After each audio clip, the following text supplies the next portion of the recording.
এখনকার আলোচ্য বিষয় অনুপাত আর সমানুপাত। অনুপাত সমানুপাত। তো অনুপাত সমানুপাত যে কোনো অনুপাতের দুটি পদ 2:3 অনুপাতের প্রথমটিকে বলা হয় পূর্বপদ, দ্বিতীয়টিকে বলা হয় উত্তরপদ। পূর্বপদ এবং উত্তরপদ। অনুপাতকে আমরা ভাগ করি তিন ভাগে। একটা লঘু অনুপাত, লঘু অনুপাত, 2 গুরু অনুপাত, 3 সাম্যানুপাত। সাম্যানুপাত। যদি কোন অনুপাতের পূর্বপদ ছোট এবং উত্তরপদ বড়, পূর্বপদ ছোট এবং উত্তরপদ বড়, তাকে বলা হয় লঘু অনুপাত। যদি পূর্বপদ বড় এবং উত্তরপদ ছোট, তখন তাকে বলা হয় গুরু অনুপাত। এবং পূর্বপদ এবং উত্তরপদ দুটোই যদি সমান হয় 2:2, তখন তাকে বলা হয় সাম্যানুপাত। সাম্যানুপাত। যে কোনো অনুপাতের ব্যস্ত অনুপাত, যেমন 2:3, 2:3 এর ব্যস্ত অনুপাত, ব্যস্ত অনুপাত 3:2। অর্থাৎ ব্যস্ত অনুপাতের সময় পূর্বপদ উত্তরপদের জায়গায় এবং উত্তরপদ পূর্বপদের জায়গা নেয়।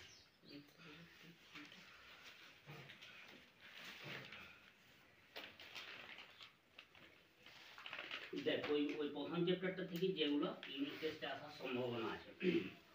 প্রথম প্রশ্ন হচ্ছে পি অনুপাত কিউ সমান 5:7। পি অনুপাত কিউ সমান 5:7। পি অনুপাত কিউ সমান 5:7। আর পি মাইনাস কিউ সমান কত দিয়ে আছে? সমান -4। কিসের মান নির্ণয় করতে হবে? 3p প্লাস 4q নাকি? ঠিক আছে। তাহলে p অনুপাত q সমান 5:7। তাহলে আমি বলতে পারি যে p বাই q সমান 5/7। তাহলে আমি লিখতে পারি p সমান 5k আর q সমান 7k। এখানে k নট ইকুয়াল টু 0। তাহলে p সমান 5k, q সমান 7k। তাহলে প্রথম দেয়া আছে যে p মাইনাস q সমান -4। তাহলে p মাইনাস q সমান -4। তাহলে p এর বদলে দিবি 5k আর q এর বদলে 7k। তাহলে 5k মাইনাস 7k সমান হচ্ছে -4। তাহলে এর যদি বিয়োগ করা হয় তাহলে হয়ে গেল -2k। তাহলে -2k সমান -4। Minus minus cancel. তাহলে k সমান 4/2 সমান 2। তাহলে k এর মান দেয়া হলো 2। তাহলে এই যে এখানে দেয়া আছে যে p সমান 5k, তাহলে p সমান কত হবে? 5 গুণিত 2 মানে 10। আর q সমান 7 গুণিত k এর মান কত? 2। তাহলে 7 গুণিত 2 সমান হচ্ছে 14। তাহলে এবারে এই প্রশ্নতে যেটা দেয়া আছে 3p plus 4q, 3p plus 4q, তাহলে 3 গুণিত p, p এর মান কত? 10। তাহলে 3 গুণিত 10 যুক্ত 4q, 4 গুণিত q, q এর মান কত? 14। তাহলে 4 গুণিত 14। তাহলে 3 10 30 আর 4 14 56 মানে 86। ঠিক আছে।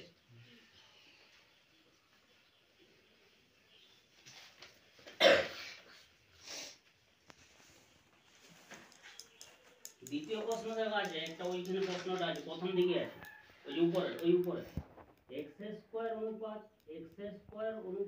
yz আছে না? x² অনুপাত yz এবং কোন অনুপাতের মিশ্র অনুপাত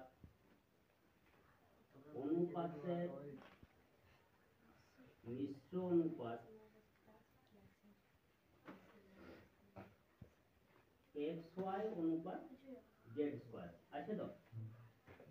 তাহলে দেখ মিশ্র অনুপাত মানে মিশ্র অনুপাত বলছি বা যৌগিক অনুপাত বলছি কি বোঝায়? মনে কর 2 বা তার বেশি অনুপাত, 2:3, 4:5, 6:7।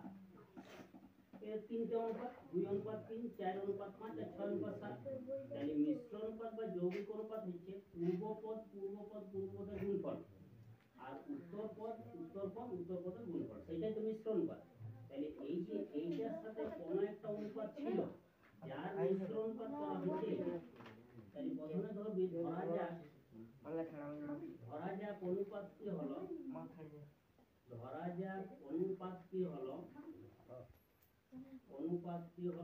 m অনুপাত n। এই যে এইখানে যে কোন একটা অনুপাত বলেছিল সেইটার মান হইল m অনুপাত n।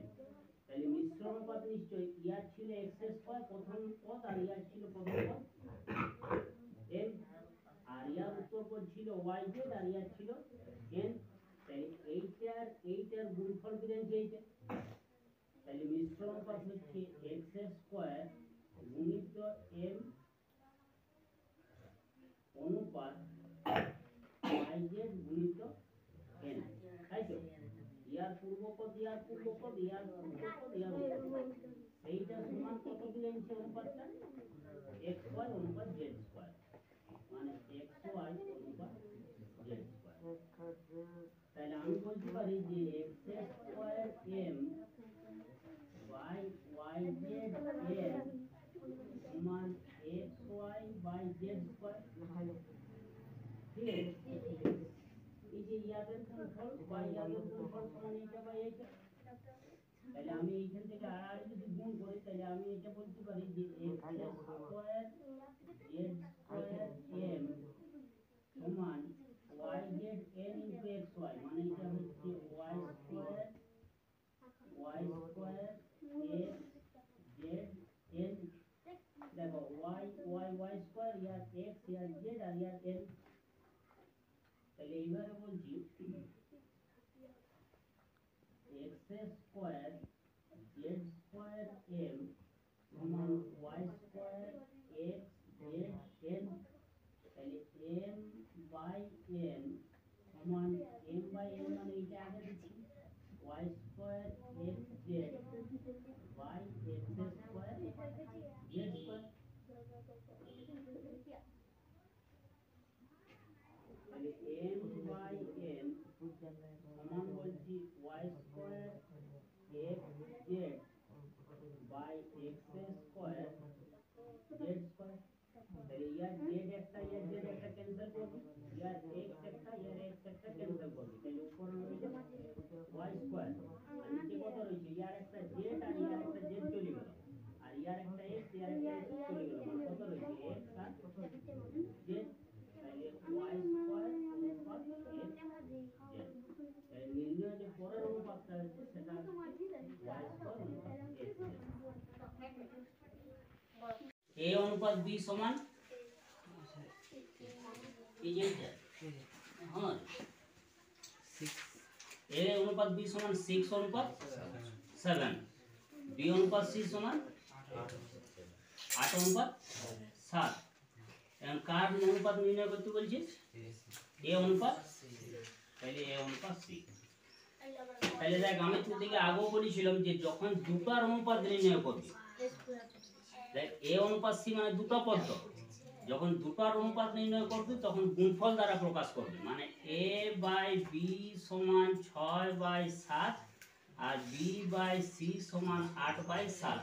তাহলে আমি ইয়াদের এই a বাই b গুণিত এটা b বাই c সমান 6 বাই 7 গুণিত 8 বাই 7। ঠিক আছে, এটা 7। তো যখন এই দুটার নির্ণয় করবি, দুটার নির্ণয়ের সময় সব সময় এই যে ইয়াদের অনুপাতটা আর ইয়ার অনুপাতটার গুণফল সমান ইয়ার 6 বাই 7 আর ইয়ার হচ্ছে 7 বাই এই 8 বাই 7। তাহলে গুণ করে দিলি, দেখ এখানে b ক্যান্সেল করে দিবি, তাহলে পাই যাবি a বাই c সমান 6 48 বাই 49। তাহলে a অনুপাত c সমান কত 48 অনুপাত 49। ঠিক আছে,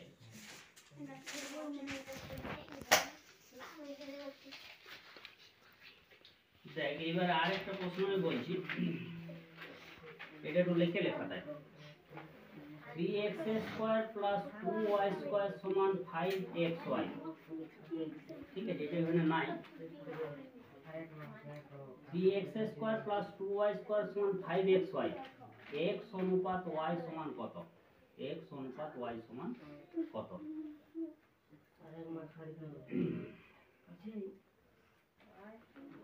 হয়েছে? তাহলে প্রথমে তোরা যেটা করবি সেটা হচ্ছে 3x স্কয়ার এই 5xy কে পক্ষান্তর করবি, মানে ইয়াকে এদিকে নিয়ে আসবি। তাহলে এদিকে কি আছে প্লাস, এদিকে আছে এদিকে মাইনাস, তাহলে মাইনাস 5xy প্লাস আছে 2y স্কয়ার সমান রইল 0। এদিকে চলে আসলো তো, ঠিক আছে। এটা আমি মধ্য সহগ করছি, 3 দুগুণে 6, 6 কে ভেঙে 5 আনবো, 6 কে ভেঙে আমি 5 আনবো। তাহলে আমি বলছি 3x square minus 6xy minus xy sorry plus xy plus 2y square সমান 0। ভালো করে দেখবেন যে ইয়াদের গুণফল, এই দুটোর গুণফল 6x স্কয়ার y স্কয়ার, মানে ইয়ার গুণফলের সমান হবে। আর ইয়াদের যোগফল অথবা বিয়োগফল এইটা আসবে, তাহলে মাইনাস 6xy প্লাস xy এর বিয়োগফল হচ্ছে মাইনাস 5xy। এখান থেকে কি কমন নেবে 3x, তাহলে 3x কমন নিলে ইয়ার একটা x পড়ে থাকবে, ইয়ার 3 দুগুণে 6 2y পড়ে থাকবে, প্লাস এখান থেকে যদি y কমন নিলে ইয়ার পড়ে থাকবে x প্লাস ইয়ার পড়ে থাকবে 2y সমান 0। সরি প্লাস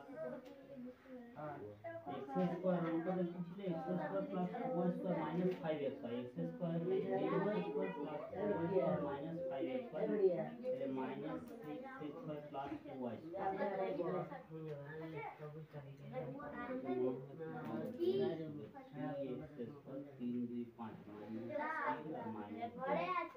আচ্ছা এই জায়গাটা ফ্যাক্টরটা পাল্টা, 3x square 3x square minus 3xy minus 2xy plus 2y square, ঠিক আছে। কারণ এটা আসছিল না ফ্যাক্টরটা, 3x square minus 3xy minus 2xy plus 2y square. তাহলে এইখান থেকে 3x যদি কমন নিই তাহলে পুরো x মাইনাস 3y মাইনাস এখান থেকে যদি 2y কমন নিই তাহলে x minus y, 3x common তাহলে x minus y, minus 2y common তখন করে থাকবে x প্লাস মাইনাস মাইনাস আর y সমান 0। তাহলে একটা থাকছে x মাইনাস y আর একটা থাকছে 3x মাইনাস 2y সমান 0। তাহলে দেখ দুটি পদের গুণফল 0, মানে এইটা গুণিত এইটা সমান 0, তাহলে যে কোনো একটা 0 হইতে, তাহলে x মাইনাস y সমান যদি 0 ধরি তাহলে x সমান হবে y, তাহলে x সমান যখন y হবে তখন x বাই y সমান হবে 1 বাই 1, মানে x অনুপাত y সমান 1 অনুপাত 1, এটা হতে পারে। আরেকটা যখন এইটা হবে 3x মাইনাস 2y সমান যদি 0 হয় তাহলে 3x সমান হবে 2y, তখন x বাই y সমান হবে 4 বাই 3, তখন x অনুপাত y সমান 3। তাহলে ইয়ার দুটো অনুপাত হতে পারে, x অনুপাত y এর দুটো মান হতে পারে, একটা x অনুপাত y হতে পারে 1 অনুপাত 1, অথবা x অনুপাত y হতে পারে 2 অনুপাত 3।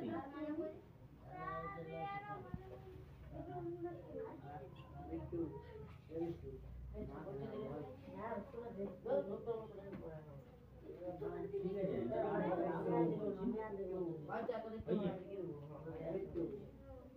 অনুপাত y সমান 0, তাহলে x সমান তাহলে x বাই y সমান 1 অনুপাত 1, x বাই y সমান 1 অনুপাত 1, 1 বাই 1 করুন, তারপর x অনুপাত y 1 অনুপাত 1 হইলো।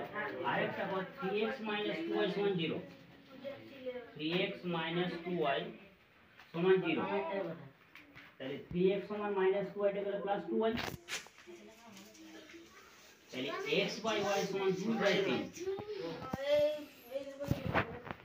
x বাই y সমান 2 বাই 3, তাহলে x অনুপাত y সমান 2 অনুপাত 3, এর দুটো অনুপাত নিয়ে না। দেখ আরেকটা প্রশ্ন যেটা ওইখান থেকে আছে তোদের, এই দিকে আছে এই কথা সমান কথা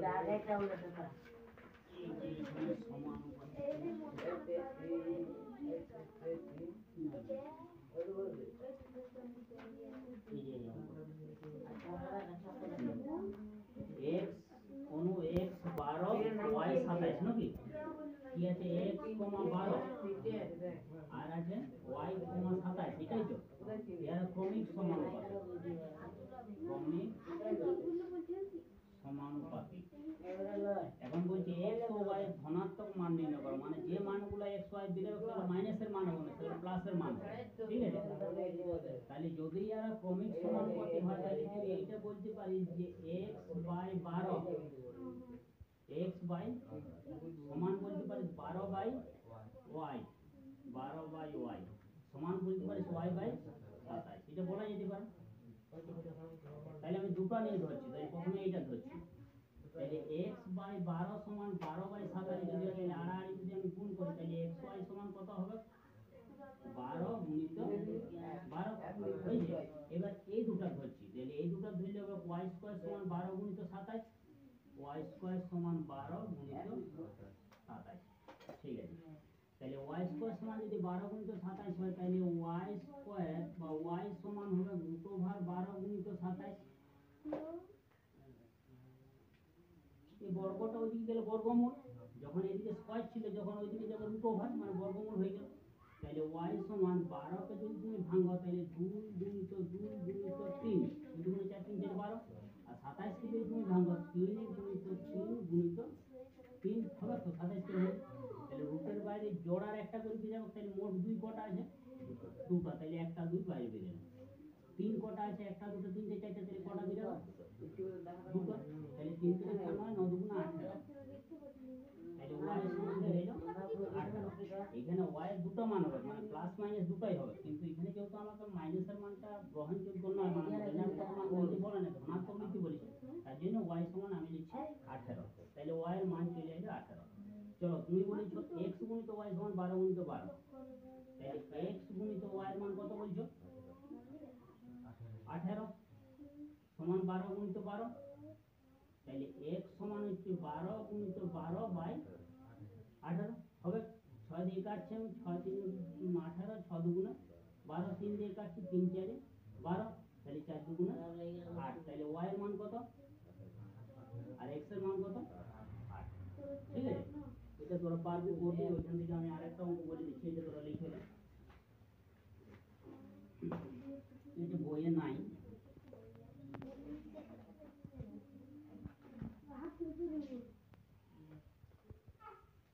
a স্কয়ার অনুপাত b স্কয়ার a স্কয়ার অনুপাত b স্কয়ার সমান 9 অনুপাত 4 a স্কয়ার অনুপাত b স্কয়ার সমান 9 অনুপাত 4 আর b স্কয়ার অনুপাত c স্কয়ার b স্কয়ার অনুপাত c স্কয়ার সমান 64 অনুপাত 25 64 অনুপাত 25 এখন প্রশ্ন বলেছে a অনুপাত b অনুপাত c সমান কত a অনুপাত b অনুপাত c সমান কত এটা লেখা a অনুপাত b অনুপাত c তাহলে তোরা প্রথমে বলতে পারিস যে a square by b square বিন্দু a square by b square সমান 9 বাই 4 আমি উভয় পক্ষের বর্গমূল করছি মানে ইয়ারও বর্গমূল করছি ইয়ারও উভয় পক্ষের করা যেতে পারে তাহলে যদি আমি ইয়ার বর্গমূল করি তাহলে a স্কয়ারের বর্গমূল আমি পাবো a আর b স্কয়ারের বর্গমূল পাবো আচ্ছা 9 এর বর্গমূল পাবো আর 4 এর বর্গমূল পাবো 2 হবে ঠিক আছে আমি এবার এইটা যাচ্ছি তাহলে b square by c square সমান কি বলতে পারি 64 বাই 25 তাহলে ইয়ার উভয় পক্ষের বর্গমূল করছি √ ওভার তাহলে b স্কয়ারের বর্গমূল যদি করি আমি পাবো আর c স্কয়ারের যদি বর্গমূল করি c 64 পাবো 25 এ 5 হবে তো তাহলে এই যে a বাই b সমান 3 বাই 2 b বাই c সমান 8 বাই 5 তাহলে আমি ইয়ার নিচে লিখছি যে a বাই b সমান 3 বাই 2 আর b বাই c সমান আমি লিখছি 8 বাই 5 তাহলে মোট আমার এখানে তিনটা ভিন্ন ভিন্ন রাশি a b c এইখানে কোন রাশিটার মান দুবার আলাদা আলাদা b এর মান এবার কত আছে আর এখানে b এর মান তাহলে 2 কে 8 করব 8 কে নিশ্চয় 2 করব না তাহলে 2 কে 8 করতে গেলে কত দেব 4 দ্বারা এইখানটা হচ্ছে 4/12 আর এটা থাকবে তাহলে a অনুপাত b অনুপাত c a অনুপাত b অনুপাত c সমান a এর মান কত দাঁড়াইলো 12 b এর মান কত দাঁড়াইলো আর c এর মান দাঁড়াইলো ঠিক আছে মানে অনুপাতের প্রথম চ্যাপ্টার থেকে এগুলাই তো একটু আছে আর পরের দিনে তো হলো পরের যেটা ক্রমিক সমানুপাতে পদ করাচ্ছে কে ধ্রুবক ওইটা পরের দিনে করাই দেবো ঠিক আছে